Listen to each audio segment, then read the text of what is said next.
righty then. That means that it must be a Wednesday because I'm looking at the original Coach Carter.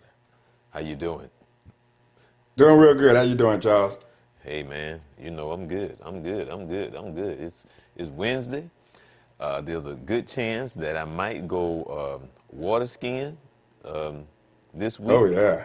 and so we will see. We will see. So Hopefully that happens. I know you can take France with you.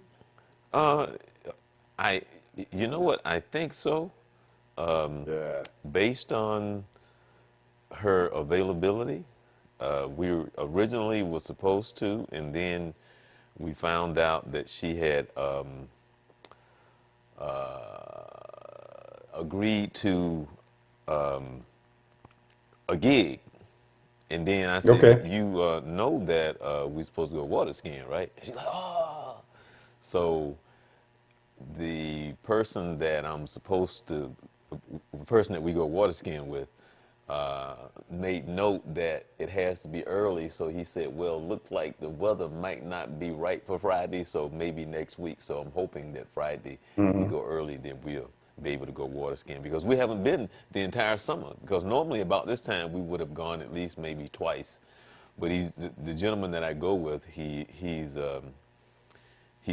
been extremely busy, so uh, that's why we haven't gone. So been looking forward. But we usually go up until like the middle of late to October. So there's still a chance we might be able to go at least maybe 2 or 3 more times before October, because he's been so busy.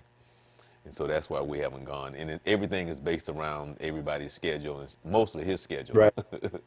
So Hmm. yeah, but anyway, I'm looking forward to that. So how you doing up there in Tennessee? And is a heat wave still going on up there? Well, we actually had some cool temperatures the other day, and tonight, as a matter of fact, we got down as low as 59. But it's going to go back up in the next with 2 nights.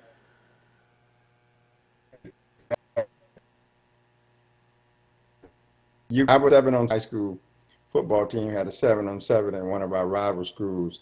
And sitting out there, and when the sun went down, it got really cool. It was great to be near that football again because it's almost football season. But you could get that little twitch in the air that we're about to see some fall weather. Well, I told you last week, based on what we did with the summit a week or so ago, that I was going to try to make a 2 or 3 part series. But what I decided to do is, Vince, I'm going to go through this and I'm going to pick out some of the comments and highlight what I think is the clearinghouse, because I've been educated.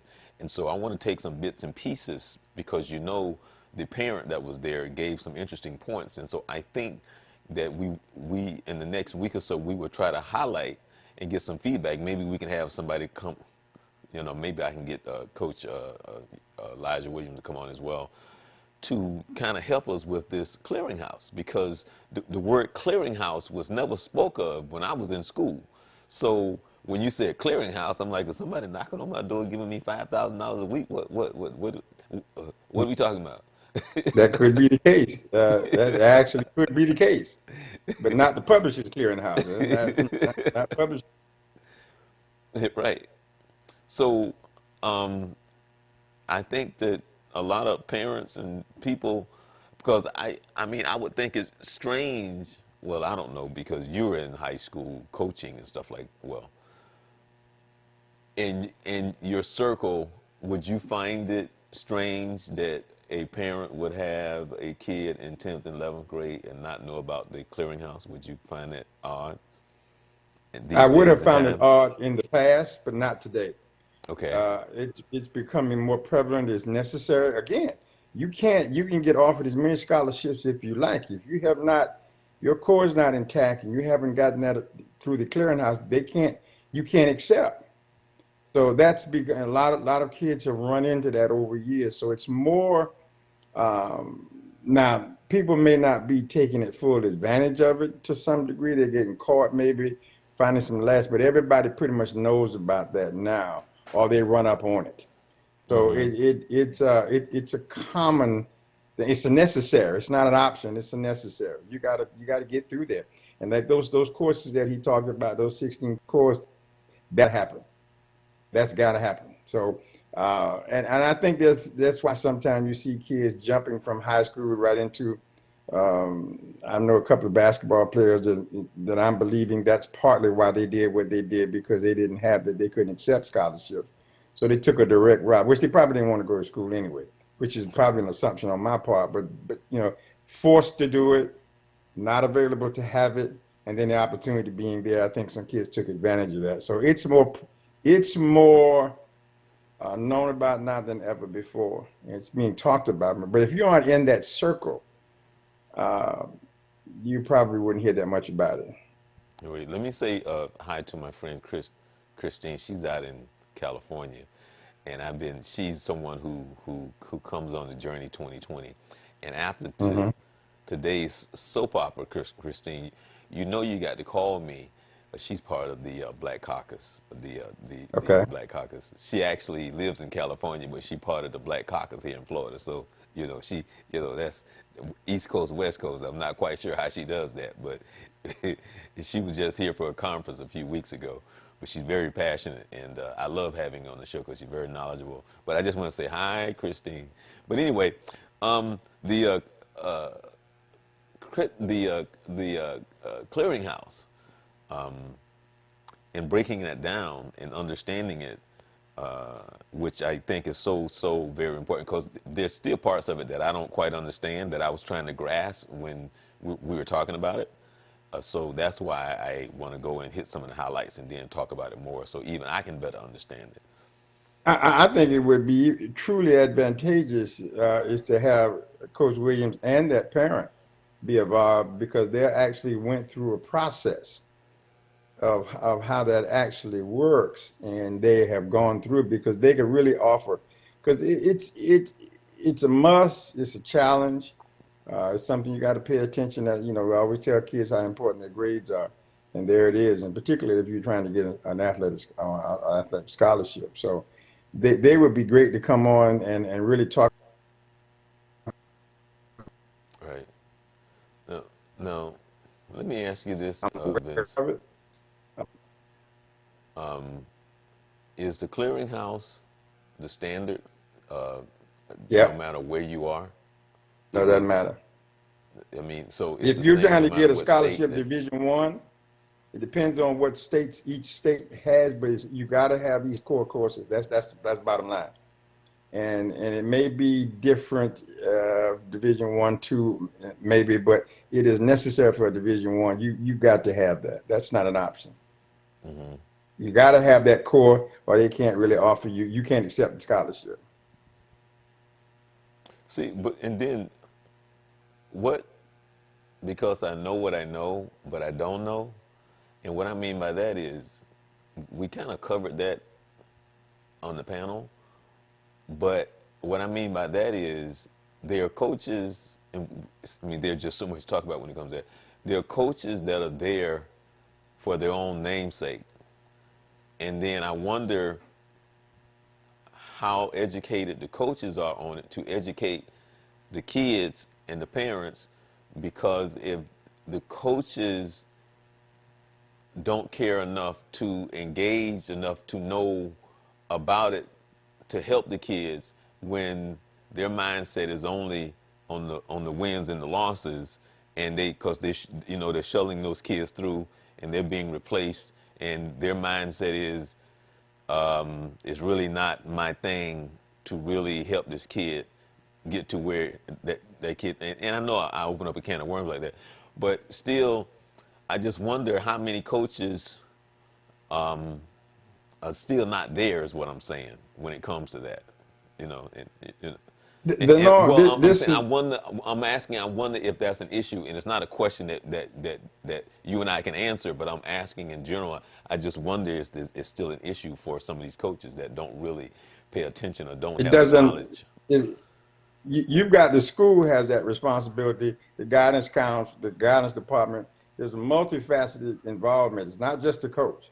Hmm. Now the coach reaches out to schools to try to get his kid looked at, but that academic side, Coach Williams is an exception. Well, I won't say he's an exception. He did an exceptional job and getting with that parent and they making sure that they understood what was necessary. He had full knowledge, got her involved. She mentioned the guidance department because she was in touch with them on a regular basis. And the three of them, the guidance department, herself, and coach, were doing it. So a lot of coaches, maybe some of the coaches, perhaps your head coaches, they may not be directly involved. Many of them are, but then there's somebody on their staff. You almost have to in certain programs.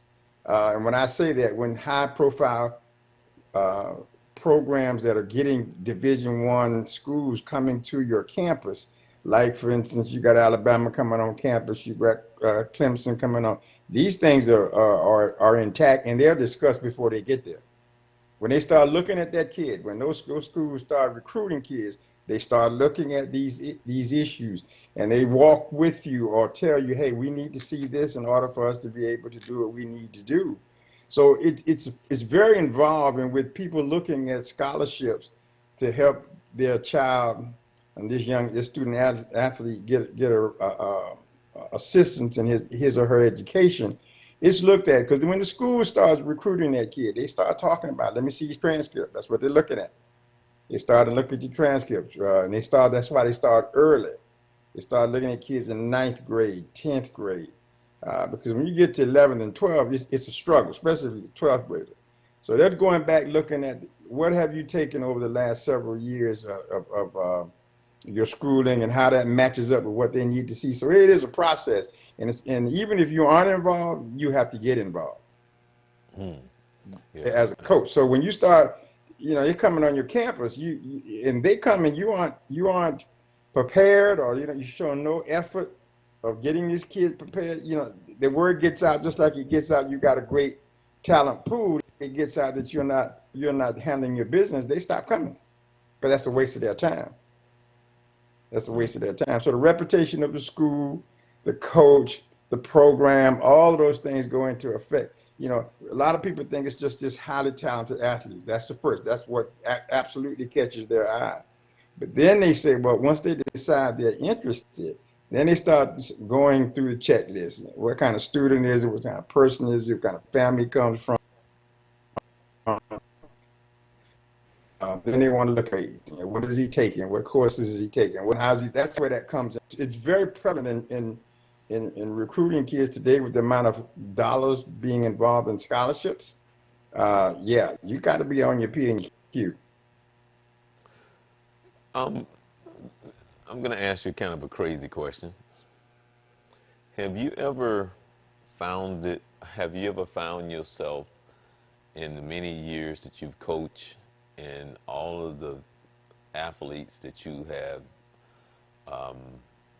coached, have you ever found it very difficult at times to have a relationship with any of the young men that that's under your wing? No, not in the sense of did we have a successful relationship? Did we have the kind of relationship I wanted to have? No, yes, I've run into some problems with that. But forming a relationship, never. Okay. Not thus far. Now it may be a love-hate relationship. It could be a situation where strained. We aren't, we coexist because we have to. Um, then I've had it on the other side where we're just like family. Because I believe, for me personally, my thing is strong in relationship. Have relationship in order to get to the point that you need to get to. And I'm convinced it doesn't matter if it's obviously I want a good relationship, but even if we got a bad relationship, we have a relationship. I had kids that we just could not get along, but we had a relationship. You know. Have you found what, and not to mention any names, but have you had a relationship with someone that they just didn't understand the Yes. concept? They just Yes. didn't understand for whatever odd reason. Yes. What is it like coaching that personality? It's frustrating, but the thing that you come to, well, let me say this: the thing that I came to understand is that we we have a job to do, and that's the approach I take with that athlete. Do your job, and then we're fine. I'm gonna still coach you. I'm gonna still give you every benefit that I can. I'm gonna give you all I have to offer. But as long as you do your job, because you have to do your job, it's just a part of what we do. And there are perks you want to do, uh, steps you want to take to go further, but they're not receptive to that. So you limit that to coaching him, and coaching him is loving him no matter what, making sure he or she will be the best they can be. So you got to take your blinders off. I've coached kids that really, their personality and attitude is just terrible. But this athlete could play. He was an important part in what we had to do. A couple of times they've been starters. A couple of times they've been guys coming off the bench. They're on the team. Once you make the team, then all of my apprehensions have to go away because you're now on this team. Now we may not, I may not like you, you may not like me, we may not get along, we may not see eye to eye, but we got the same thing across our chest. As long as we wear that same name and we're on this same team, we are going to coexist. It may be limited in our interaction, but we're going to coexist. It's frustrating at times because, for me, because I'm a relationship person. I like Right. that interpersonal relationship. Sometimes they don't give that. Now, over years, I've come to understand difference in personalities. For me, it's a strong point. It may not be his or her strong point. So I learned to deal with that. I adjust. But what I can say is that even in those relationships, when it was necessary for us to meet, we met. When it was necessary for us to put aside our personal differences for what we needed to do for the team, we were able to do that. And for that, I feel blessed. Now, outside of that, we may not have had a relationship at all. Once he walked off the court, we have limited interaction. Uh, but they all know that they could reach out to me. It may be for professional reasons more so than it would be for personal reasons, but they know I'm available. Have you ever had one of the athletes come back to you years later and say, "Coach, I was a knucklehead"? Um, I had one kid, yeah, that came back and said, Coach, I know I gave you a hard time.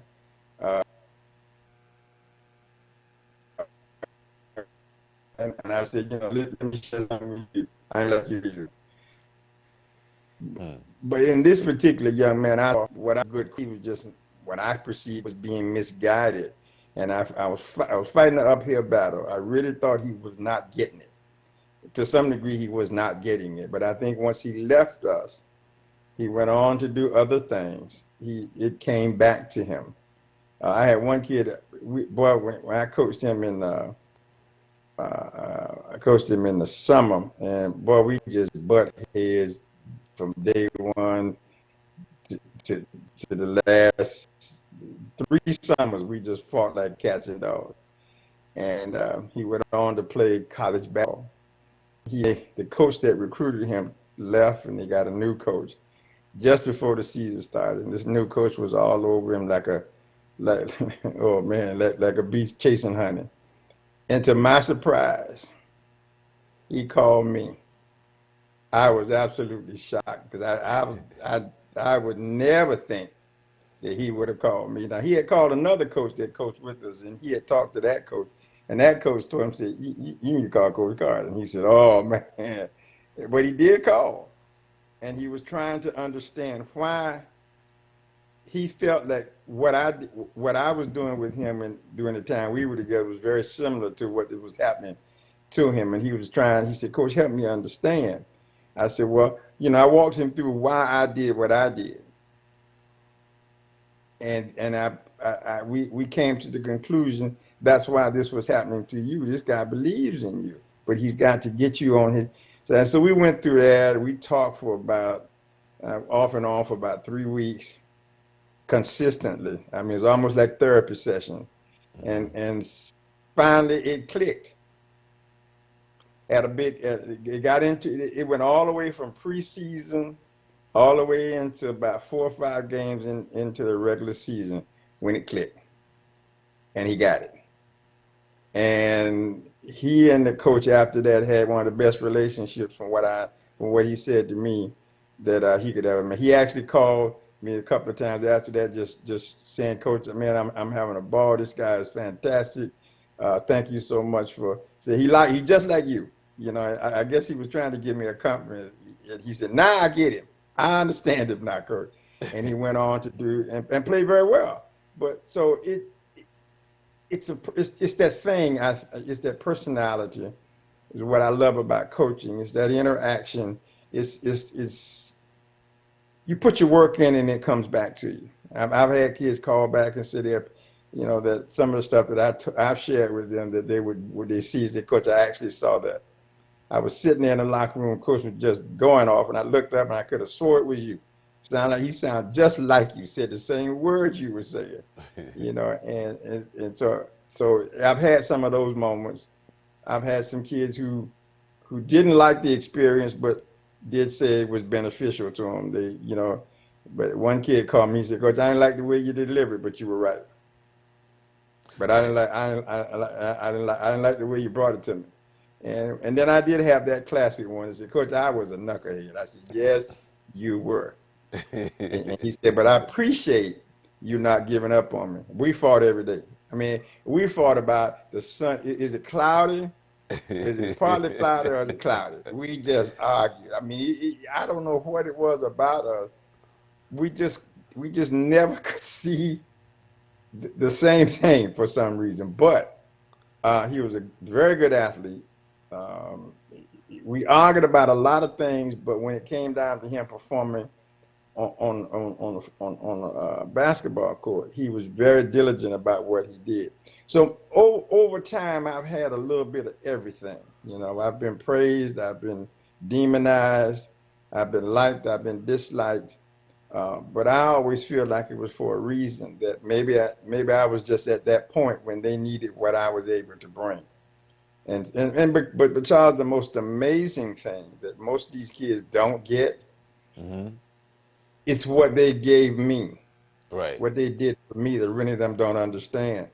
Um, I think in many cases I'm a better coach because of a lot of them. A lot of them, I'm a much better coach. Some of them carried me when I first started coaching. I really didn't know what I thought I knew, but they made it look like I did. They actually carried me, and they knew they were carrying me. Wow. Well, Always sure that they look like I look good, you know. there was. It's funny because when you were talking, I was thinking back when I was coaching, and when you coach young players, these young girls, the way that I was coaching them, you really at that stage because they're so young, and you can't really, I say, push them the way you would if they were older. But the part in where you do try to discipline them when it comes to the the training and the running and doing the suicides and da da da, and you give them a little expectations. You give them this and say, hey, okay, you guys need to try harder, da da da da da. And so there's still the part of the the conditioning that has to be there. But I was never really pushing them the way that I would if they were older. But of course, to them, they thought that I was like, oh, So, and I tried to stress to them, especially when they played in the FBVA, I said, listen to me. You guys, and I let them know, the rules. All of you have to play in this league. There's no one that Mm, can ride the bench.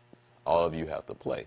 But I tried to stress the next level that if you do want to play and to go further, some of you are going to have to work harder because some of you are either not going to make the team or some of you are going to ride the bench. So I tried to, put that in there to let them know that. So it was funny because I think because I did it for 5 straight years, and I think maybe in the second or the third season, I had a couple of players that come up. And the funny thing is, I had about maybe 4 or 5 some years later. So now they're in high school, and they see me, and it's all at different times, and they both come up to me, Coach Morris, you were so nice. Oh my God, because now they're at another level. mhm, They're older, right. and they gotta compete at that high school level. and the Hmm. conditioning and all of that, in which I would like to, because they're not there yet. But then they was like, oh my God, if we miss a free throw, we got to run. If we miss a layup, we got to run. If we do this, we got to run. Oh my goodness, you was a nice coach. Oh, you didn't think I was so nice then, though, but you realize how nice I was now, huh? It's like, yeah, you was But nice. I go, uh-huh. And it's Charles, just that funny. change, I think you make a good point that I think needs to be understood is that when you have younger kids and you're coaching them, they look at that whole process totally different. Now, you fast forward them up to high school, then you talk about the expectations, the accomplishments of the program and where they are. Those expectations go extremely high. If you got a program that's been in going to the state, going deep into the state, they make the final four, the final eight. Maybe they even make it to a championship, and maybe they even win one. But they're going deep in. There's a lot of expectation there. The whole process is so different. The standards are higher. So that free throw, now you got kids understanding I can't afford to miss a free throw. Where before they was like, oh, I got to run. They know now how important it is for me to shoot 75%. So we practice it every day, and there are consequences. I don't think you learn without consequences. I think you have to pay a price for it. If it's important to you, then here's the consequences for it. This and all this. This is not. And I tell them it's not punishment; it's correction. It's not punishment. It's about getting us on point. We're not where we need to be. I'm reminding you, here's where we need to be. So that suicide is not punishment. It's a part of the pact and the goal that we've made. In order for us to be at this level, we have to do this. And if we don't do that, we can't be there. Consequences of that is we do this. And so you can say that when they get to high school and you get to the collegiate level, they're motivated more then because it all makes sense. That younger age, it's the beginning, and that's where I think most coaches talk about, and I'm a believer in that. We need to have some of our better coaches, and it was said to me a few years ago that you need to have your better coaches at the younger ages to set them up, to groom them and mold them along the way. And I didn't agree with that at the time, but since I don't, the youngest, I've done seventh grade kids, and I could see how important it was to establish some things that by the time they get to junior high or the ninth or coming into that, how they are to what needs to be done, how tight it is. And I've seen that right where we are now because we do a camp and we involve the middle school kids. So when those kids become ninth graders in our high school program, they already know the language, they understand the terminology, they understand the behavior, the things that I do with them, they've already heard before. So when we get on the line to do our conditioning, they've heard this before, they've seen this before. They understand. So by the time, if that kid stays in this program and goes all the way up till he gets to the JV from middle school, then it's involved in the freshman, then the JV, and then the varsity. By the time he gets there, it's automatic. It's an automatic situation. They know the drill. They call the drill out before I do. They know how it runs because some of my stuff is rudimentary. Yeah, I do the same thing every day. And there are certain parts that automatically they call it out themselves. I don't even have to say anything, and they just but that comes from and the thing that's most impressive sometimes I forget and I'll skip and they'll say no coach you forgot this, and they we go back and that's where I feel that we have that relationship. They know, coach, you missed something. Coach, we didn't do this, and they go back. They're so ingrained in that, and that all starts to me at that younger level where you don't see much of that anymore. But when you have that kind of involvement, that I think it benefits the athlete and certainly benefits the program. Have you ever had a really good relationship with a player, but not such a good relationship with the parent? Yes, I have had that experience. And I've had it in the reverse, terrible relationship with the player and a better relationship with the parent. Um, it it the, I had a young man when I was in Boone High School. He, the young man was a multi-talented athlete, not only in sports but academic and music.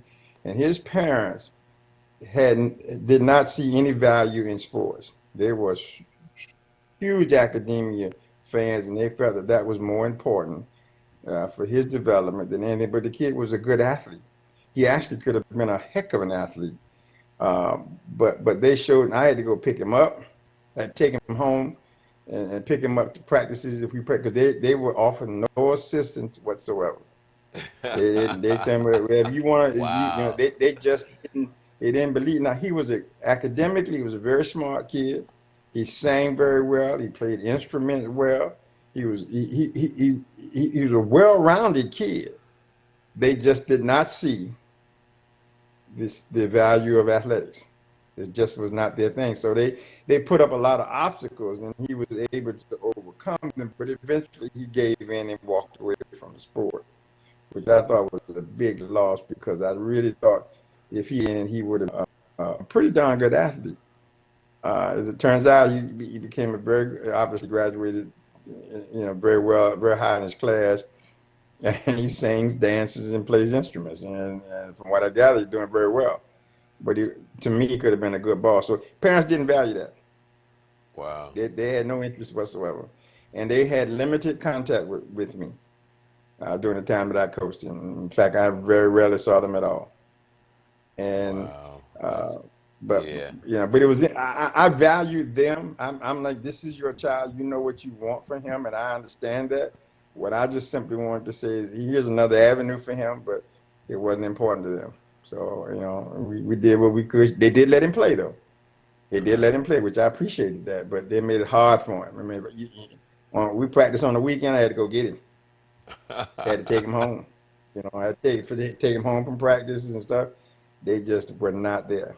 And then I had one where me and the kid didn't get along, but me and the parents were there. And they used to tell me, Coach, we sure appreciate you putting up with our son.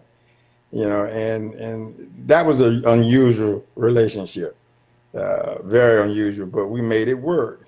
And then he went off to college, Hmm. and I ran into his parents. They were saying, because once I asked how was he doing, and they gave me his number, and I texted him and left him a message, and I didn't get him, and then I texted him, and man, his parents, I ran into his parents again before he and I had actually talked, and they said he was shocked, he was dumbfounded that I had reached out to him, and we actually got a chance to talk one time for a brief minute. He was so surprised because he thought I didn't like him because he didn't like me. He thought I didn't like him, and I was okay with it. I mean, he was never disrespectful. He was just unengaged where I was involved. And his parents, I talked to his parents a couple more times, and he was doing well. I've actually heard from him on Facebook Now, since, so he's now, doing pretty now the good. kid, the parents who saw that the kid was, they really didn't want him to play. How old was this kid that could sing and play ball? High school student. I had him in as a freshman and as a JV player. Hmm. And we were trying to get him. I was working with the varsity. We were trying to get him to progress, and then we could possibly move him up to. But at that time, he was a sophomore. He just, you could tell he had so much on his plate. I mean, he was in student government. He was in this society, this society. I mean, he was smart, smart as all get out those. I mean, and his parents had every right to be excited for what he was doing. I was just excited from the athletic side that I thought he had another avenue that he could add to his other talents. But again, they didn't see that. Let's I got a question for you. Have you been surprised Mhm. about the number of NBA players pulling out of the World Cup? The No, NBA that pulling out of the yeah. World Games. I'm basketball? not surprised. I think it's a lot of those guys realize wear and tear on their body. The younger guys coming in, they're trying to make teams. Their injury factor pops up. Long season. You look at the KD. You look at the Klay Thompson. You look at some of those guys. It's not surprising to me that some of these guys are pulling away. 82 games schedule is a tough schedule. Right. And even though they've tried to cut back and they got load management, they've cut back on a number of back to backs and stuff like that. I think a lot of them are pulling out. I thought it was good to have them involved, and still think it's good to have them involved. But I also understand not being involved. Perspective, as in them not representing their country or anything like that. I think it's just a load management, if you will. How much can I put myself through and still function at a high level? Now, oh, um, somebody was saying Carmelo finally got a place to go play. Where I haven't heard that. Where is he playing? Must be in the Well, park. huh? Must be in the park. No, they was saying that he finally can go play for the world games. So w- And I don't think they're gonna. I don't think they'll invite him. He's not in the league. well, I meant, but they can still invite him.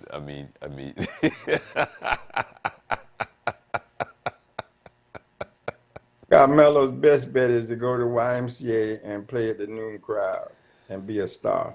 He can shoot all he want to shoot. Ain't got to play no defense. Or get in the men's league. He can just shoot the stink out of the ball. Now I understand I read somewhere where he's doing some philanthropic work in the community, which is something I was not aware of. I'm glad to see that he has that kind of a commitment.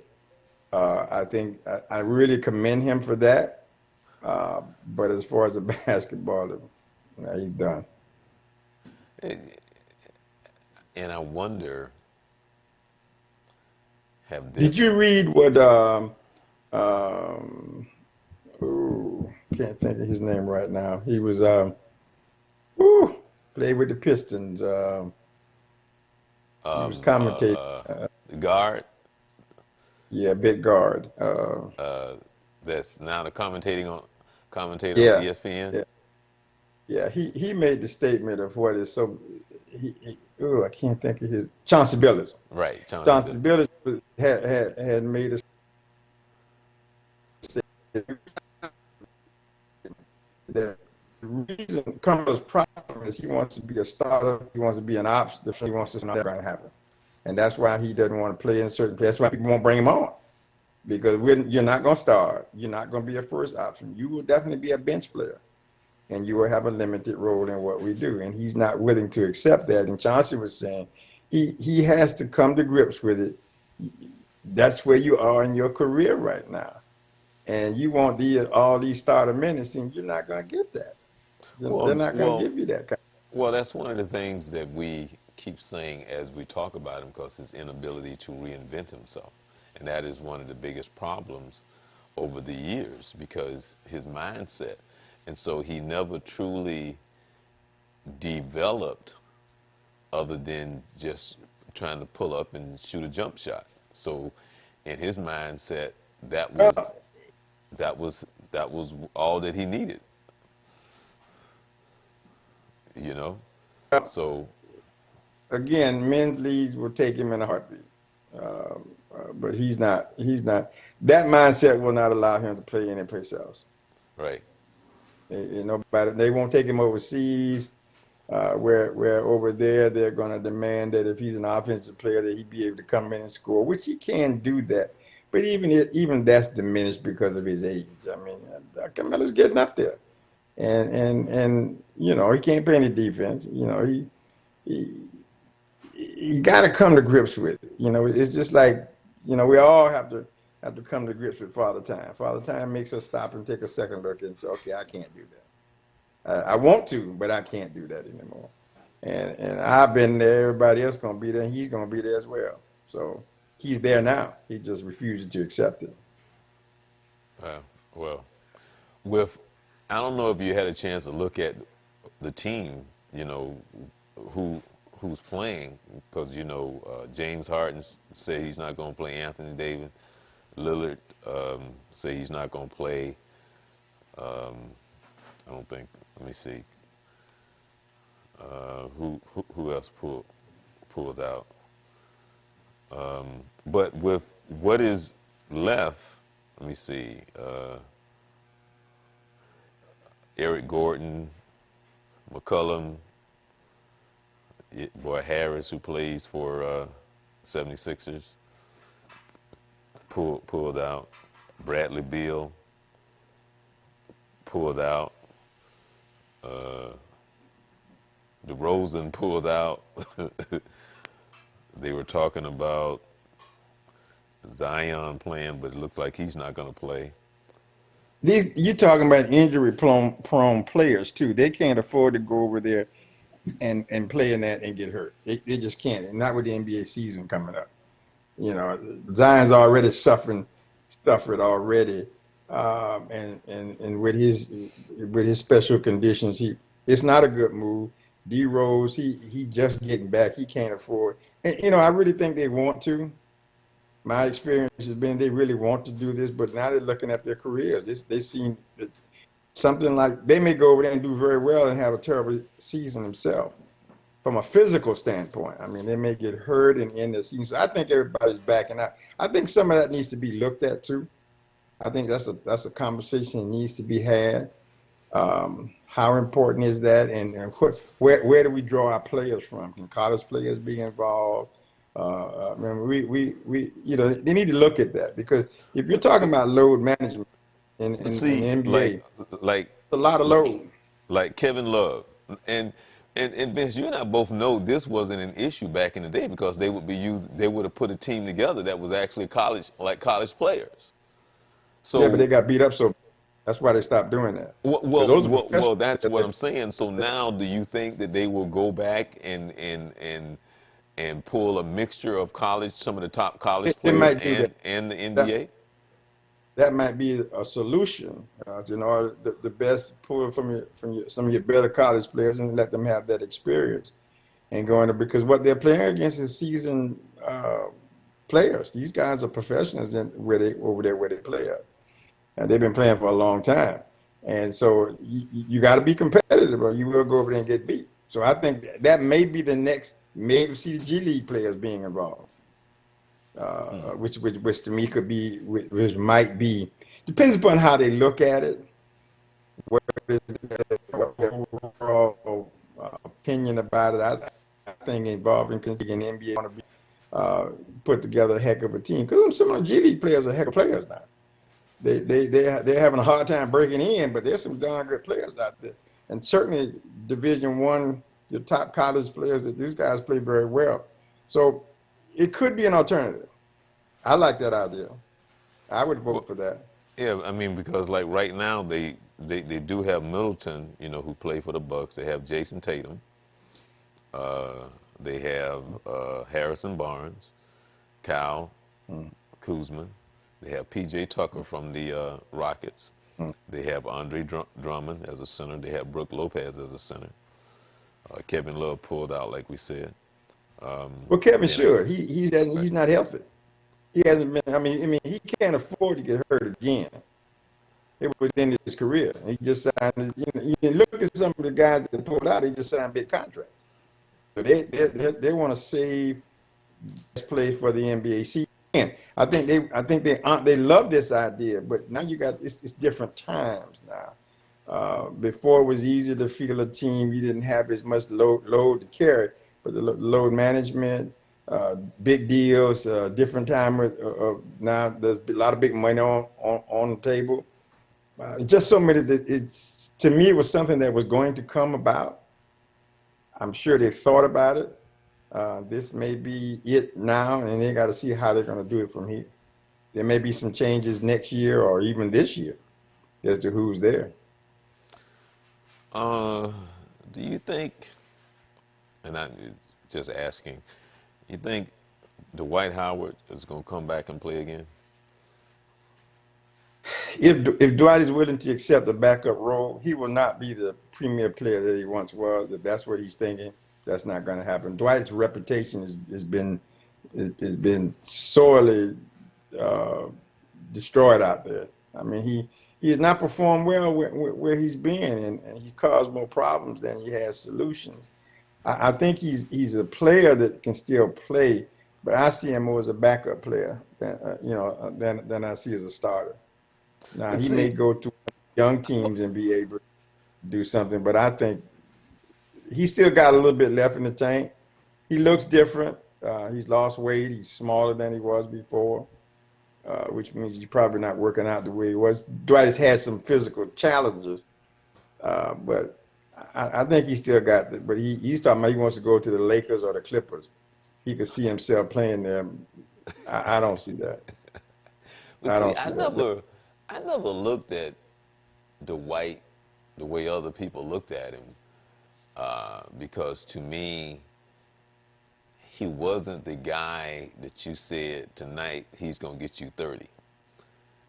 He may get you 30 at one point of one night, but he's not gonna say that, well, Dwight is gonna give me 30 tonight. To me, he's always been a good rebounder and a defensive player, more so that you can count on versus a go-to guy and somebody that's going to consistently give you points when you need it. And he's never been that guy. I I never thought he was. He never reached. I use the famous P word. I never thought he reached his potential on either side of the ball.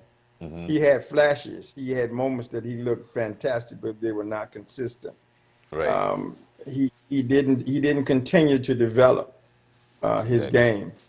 He even had a chance to work out with Olajuwon. I would have thought that would have been enough to really get him going, but he didn't even take the time to pick up on that. And he couldn't shoot a free throw. Come on, give me a break.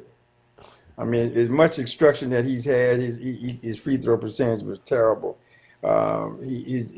Just his play didn't progress. He didn't reach his potential.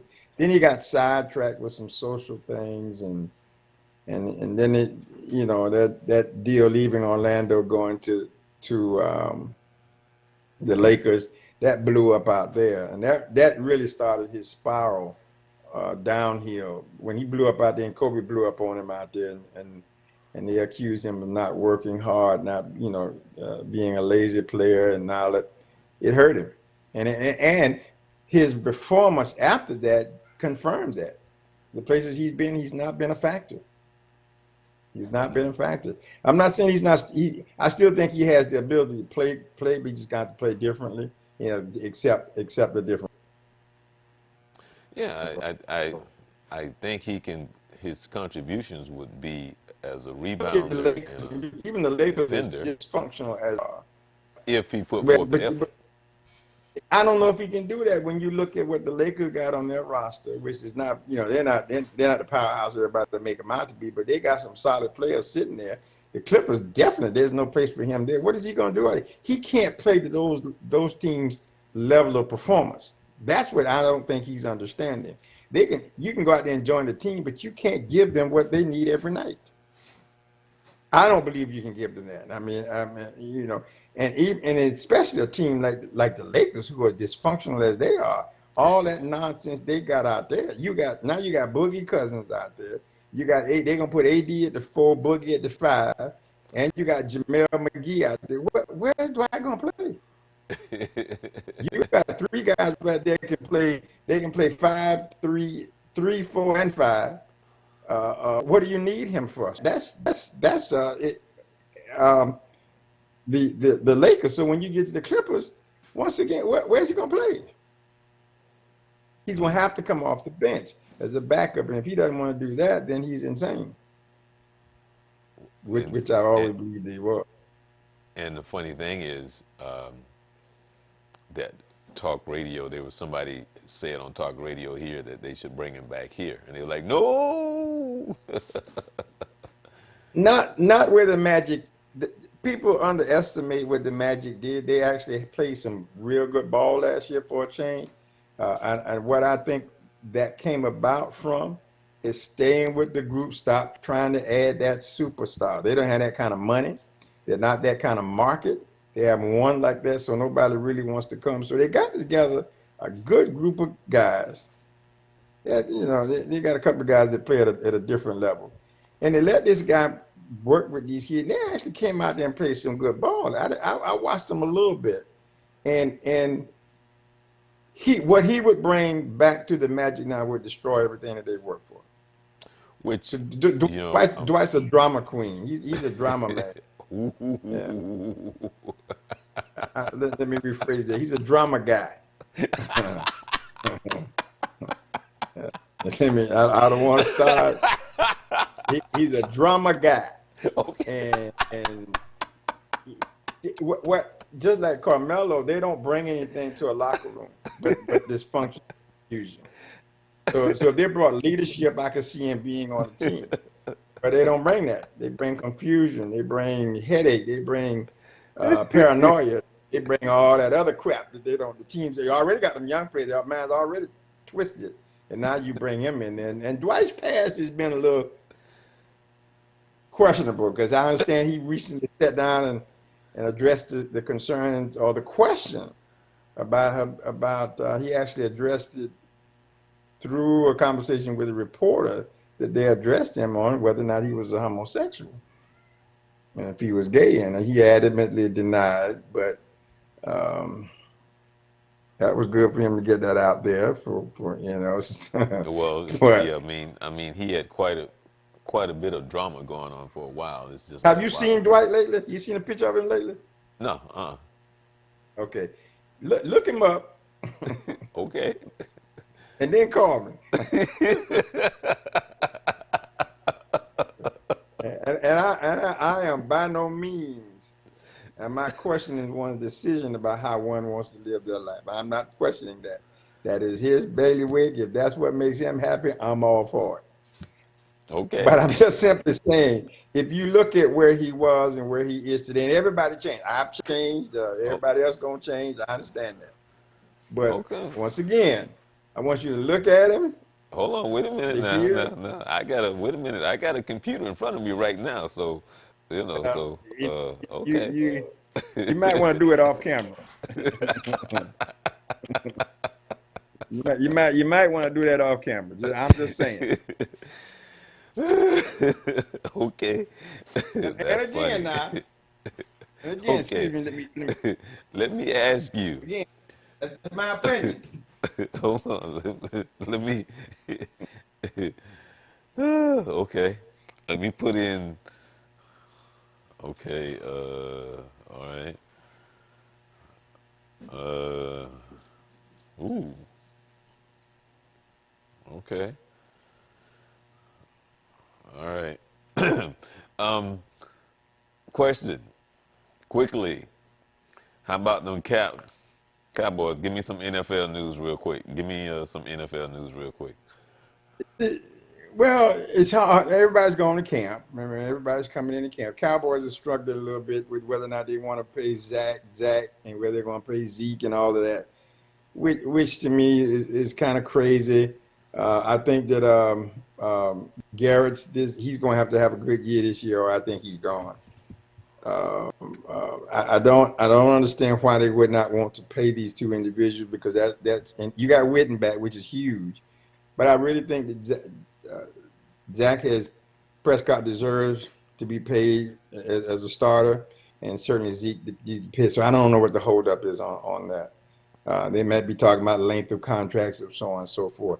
But I really haven't paid that much to the NFL. Everybody's going to camp now, pretty much, or within the next couple of days, they'll start getting into camp. And then we'll start. He really, and I think ESPN does a thing where they visit a team and you kind of get a chance to really see. That's what I'm waiting on. I've seen some trades, I've heard some conversations, but I'm waiting for them to go to camp before. Now, everybody, all my Patriot friends have already anointed the Patriots as the Super Bowl champion. I'm not believing that. They think they're going to get number seven. They say they're healthy, they're ready to roll. Okay, but I don't think so. They backed their way in last year, and if you let them back in, you got a problem with them. But I just don't think they're going to be there this year. Um, The Raiders are going to be interesting because Gruden has had a chance to put his stamp on it and see what happens. I want to see what happens with the Falcons. They've been up and down. Them Dolphins down there. Tampa Bay, Jacksonville. We need to New Orleans. You can never count New Orleans out as long as Sean Payton is coaching them. So it's going to be interesting to see how this thing really falls out. I think Kansas City, uh, uh, uh, Andy Reid's going to have those guys. Those guys ought to be really fired up and ready to go. They ought to be chomping at the bit because I really thought they were the favorites to win last year. Right.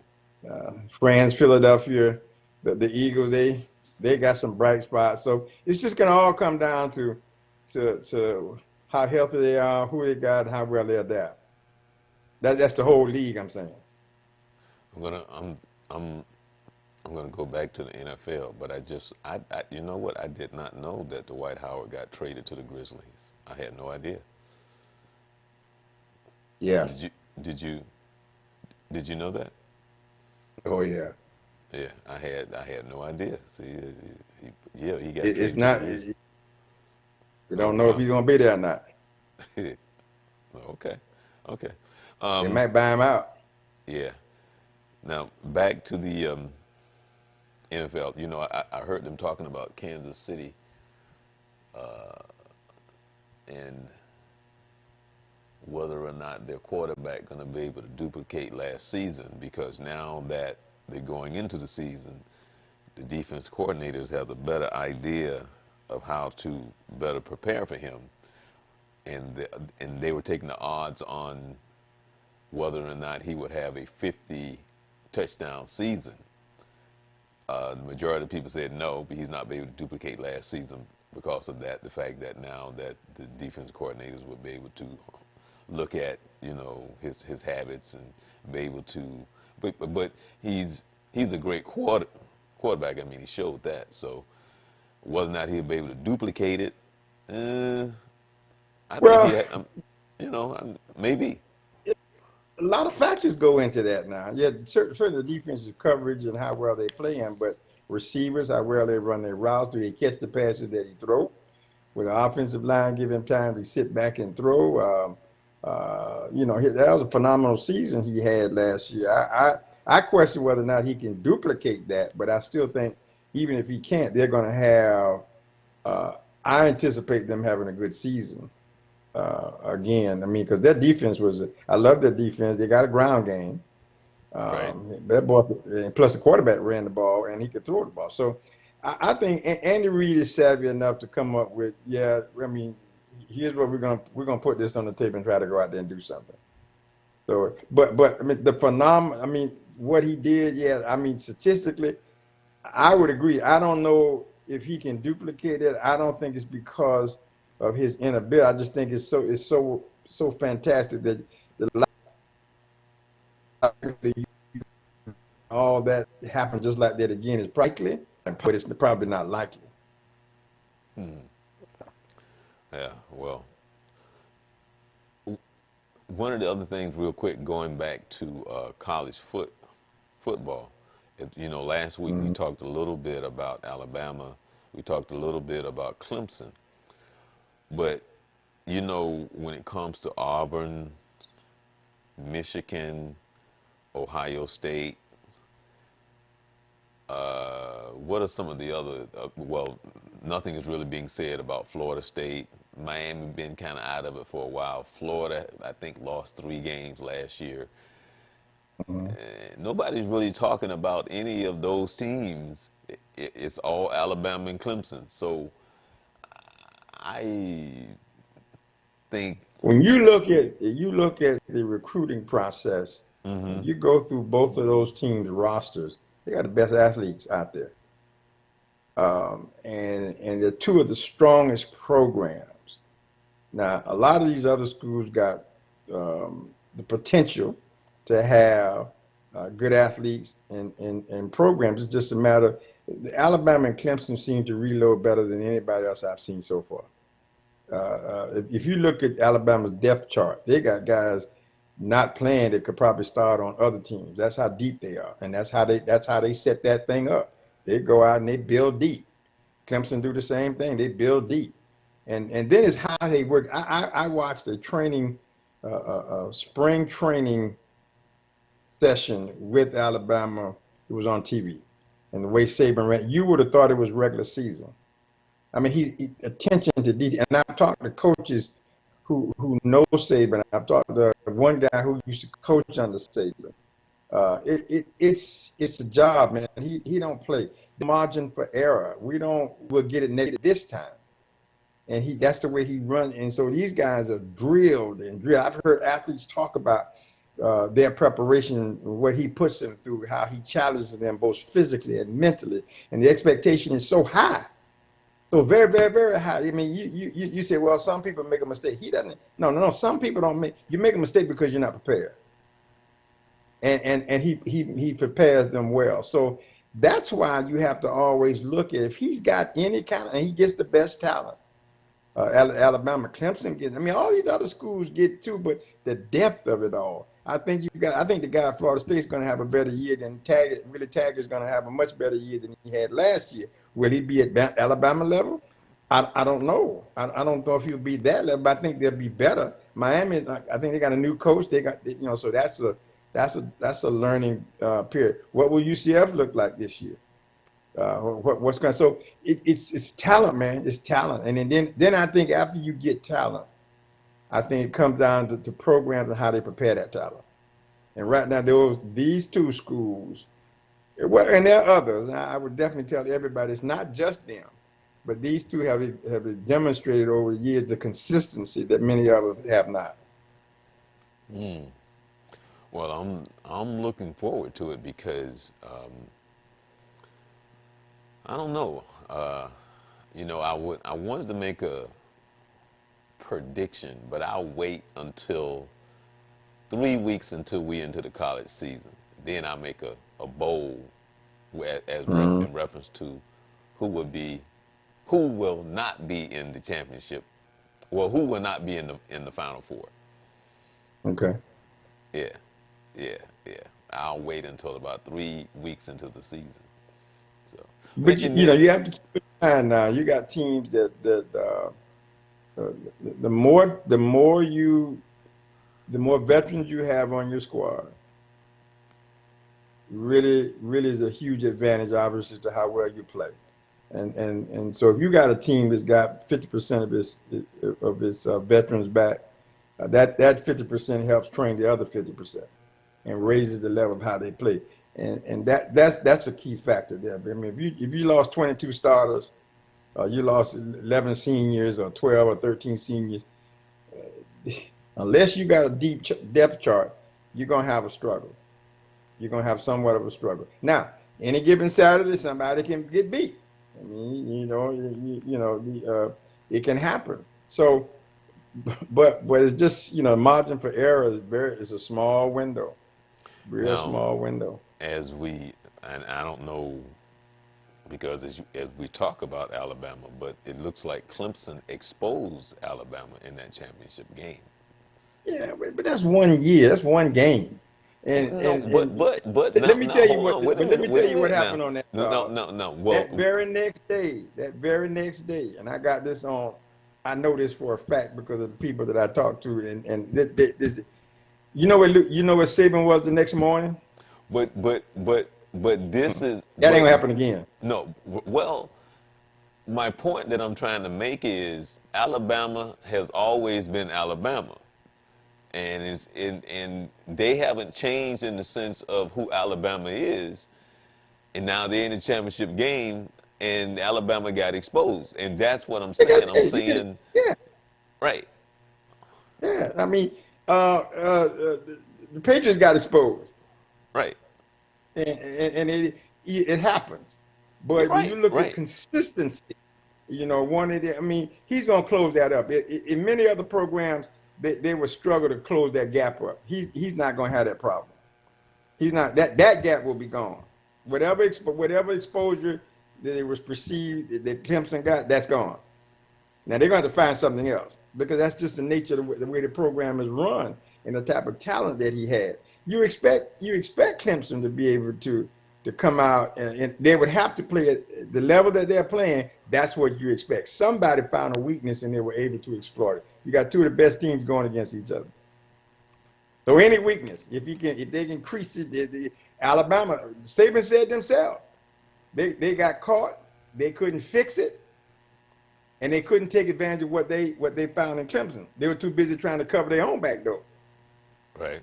Because so that's the nature of the game. That's what makes the game interesting, is that the two of the best teams, they have played everybody else they need to play, and they come to each other, and they give us the best kind of football you ever want to. I think that you can see good strategy, good talent, good schemes, and they got Alabama, and Saban, he's not infallible.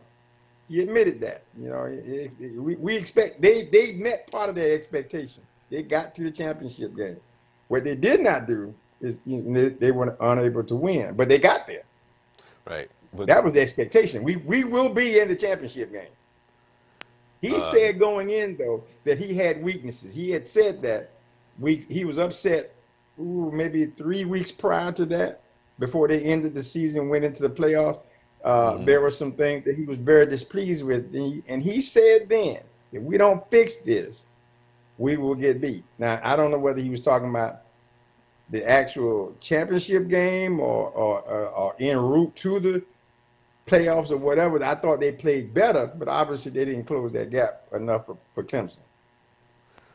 well, Auburn is always tough. I mean, the Auburn SEC. play good ball. Right. They play good Georgia ball. is always tough.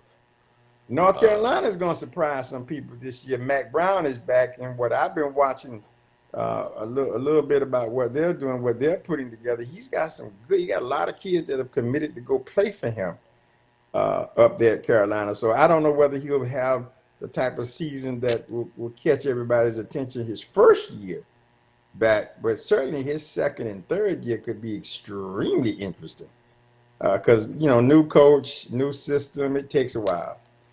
Plus kids, he's got to get these kids in. He's the same thing about the guy that left Alabama. The guy that left UCF and went out to Nebraska. His second year was a better time. First year was a rough year, but now he's getting back. I expect for them to surprise some people maybe this year. So it takes a minute, and you got what, 50 some kids out there. Yeah, it take a minute. Okay, you can say hi to Stanley Murray because he just joined us as well. And say hi to an old girlfriend And from back in the day. What's up, Wani? As well. And my friend Myron Coney. What's up, Coney? So, yeah. But Stan, how you doing? Last question before we get out of here. Wanted to ask you, and I was intending to ask you this early on when we first started the show. We know how high school football is in Texas. We know how high school football is in Florida. How is high school football there in Tennessee? just like it is in Florida, they take it very seriously. They take all their sports seriously. Some real good football, some good talent. It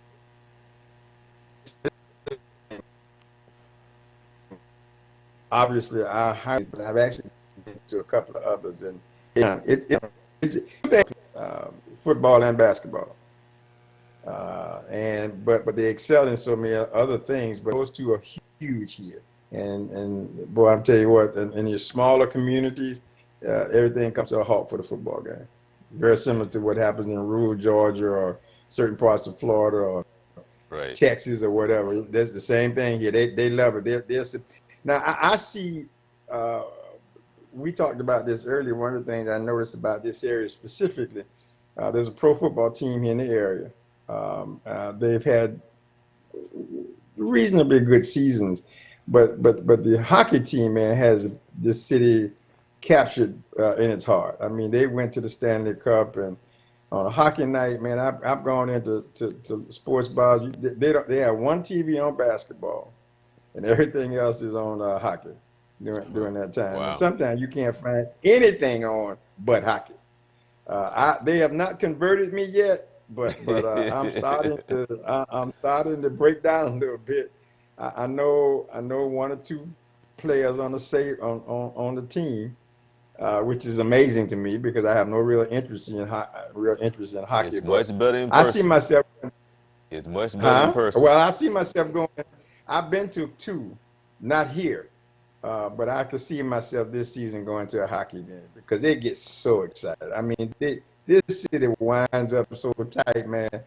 I said last year when the Titans had a chance to get into the playoffs, I think it was last year before, and the team was going, where would the, because when you listen, if you go into these places and listen to these people talk, nobody's talking about the football team. They were all talking about the hockey team. Right. And I was listening to our basketball players. They were all, I was asking, did you see the game? No, I was watching the hockey game. Hockey? So I'm getting there. I'm coming. I got the names of a couple players. I know where they play at. I finally found the arena. I know where the arena is. So I see myself this year probably sitting up in there cheering in a hockey game. But it's just as big as, um, especially in my area, football is huge. Their football, basketball area. All right. Well, I want to say hi to my friend Tony Sharp as well. We used to train back. We used to train together back in the day. He joined us along early on. I want to say hi to him and whoever and Barbara, my Pope. I see. I know it's Barbara Pope, but she got married to my high school friend Bernard. So I heard last name Collins now. But I want to say hi to you as well, Barbara, and everyone else that joined us this evening. So with that being said, we want to thank you. And remember, this is Youth Central Sports, where we come to you every Wednesday at 11 p.m. And you make sure that you subscribe to us on YouTube and make sure you hit the like button on Facebook. Appreciate that too, because we're on Periscope, we're on Twitter, we're on YouTube, we're at www.youthcentralsports. So we're all over the place. And so we appreciate you. Coach, hope that you're going to catch up on your rest. Uh, you know, Right. I started to jack your car up and take the tires off your car so you couldn't leave, to go, leave Florida, to head back to Tennessee. But I might have to hire somebody to do that next time. So, we'll, Well, that explains why I had to buy a new tire in South Carolina. I see what he did. nah, that wasn't me now. All right. Well, that being said, everyone, thank you for joining us here at Youth Central Sports. Enjoy the rest of your week. You be blessed. God bless.